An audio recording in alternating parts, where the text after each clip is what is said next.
22 मार्च को हम सब जो जल संरक्षण दिवस मनाते हैं और जल का संरक्षण हमारे लिए अति आवश्यक है। हमारे यहाँ पहले कुएं और तालाब हुआ करते थे जो धीरे धीरे करके समाप्त हो गए।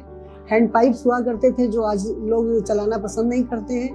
अब हमारे पास एकमात्र साधन अगर जल को प्राप्त करने का है तो वो हमारे पास सबमर्सिबल और ट्यूबवेल है, लेकिन उसका हम ज़्यादा से ज़्यादा हम ज़मीन का जब दोहन करते हैं तो हमारा पानी का लेवल किसी न किसी तरह से कम होता है। और इस स्थिति से निपटने के लिए हमें जल को कम हम इस्तेमाल करें, जल का संरक्षण करें, इसका विशेष रूप से ध्यान रखना है।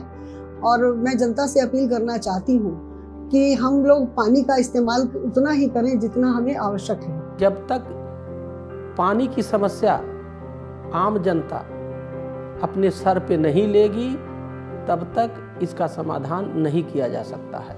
तो मैं वर्ल्ड वाटर डे पे सभी से अनुरोध करूंगा कि जल के बारे में कम से कम इस दिन 1 घंटा के लिए या जो भी वो जितना टाइम भी उपयुक्त समझें, जल के बारे में चिंतन मनन अवश्य करें, इनकी समस्याओं को समझने की कोशिश करें और ये देखें कि इस समस्या के समाधान में वो क्या अच्छा कर सकते हैं, वो कैसे कंट्रीब्यूट कर सकते हैं।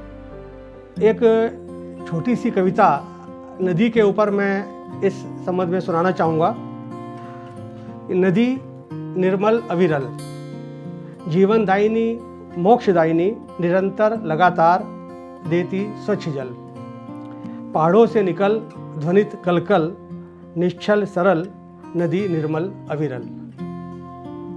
और इसके क्या दुष्परिणाम हैं, कैसे है कि जन्म लिया था जब हमने थी अल्हड़ और मदमस्त नदी, जन्म लिया था जब हमने थी अल्हड़ और मदमस्त नदी, प्यासे जंगल गांव शहर को देकर जल की धार नदी, और समाकर अपने तन में हम सबके अपकार नदी। अपकार से मतलब जो हम लोग उसको दूषित कर रहे हैं, जो हम उसके किनारे इंडस्ट्रियल गतिविधियां कर रहे हैं या और बहुत सारे केमिकल्स उसमें मिला रहे हैं, वो उसमें सबको समा लेती है। देकर जल की धार नदी और समाकर अपने तन में हम सबके अपकार नदी, पंकज मिली सागर से अपने करने पूर्ण विश्राम नदी, ठहर गई सागर से मिलकर जो बहती थी कल कल कल, नदी निश्चल सरल निर्मल अविरल। तो नदी को भी हमको दूषित होने से बचाना है। उसके किनारे जितनी भी हमारी औद्योगिक इकाइयाँ हैं वो अपने यहाँ वाटर ट्रीटमेंट प्लांट लगाएं, पानी को ट्रीट करके नदी में डालें और अधिक से अधिक पानी को रिसाइकल करना है। तभी हम एक जो वर्ल्ड वाटर डे हम मनाने जा रहे हैं, तभी वो एक सच्चे अर्थों में सार्थक होगा कि पानी का कम से कम इस्तेमाल करें, पानी को रिसाइकिल करें और जितनी आवश्यकता हो उतना ही पानी हम लोग इस्तेमाल करें। देश में उपयोग के लिए स्वच्छ जल की मात्रा घटती जा रही है। नदियों में पानी कम हो गया है या उनका प्रदूषण हो रहा है। इसी तरह से भूजल का स्तर गिरता जा रहा है और इसका प्रदूषण भी हो रहा है। अगर ऐसा ही चलता रहा तो मुझे लगता नहीं है कि जल का संकट हमसे बहुत ज़्यादा दूर है। आज हमें भूजल के संरक्षण की, इसके संवर्धन की बहुत अत्यधिक ज़रूरत है और हमें ज़रूरत इस बात की है कि हम इसको प्रदूषित न होने दें।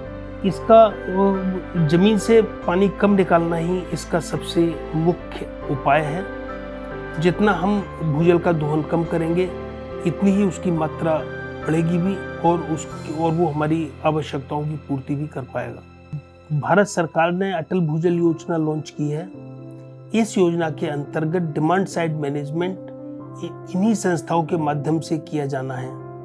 मुझे पूरी उम्मीद है कि पानी के बारे में जागरूकता बढ़ने के साथ ही हम इसके संरक्षण में पूरी तरह से सफल होंगे।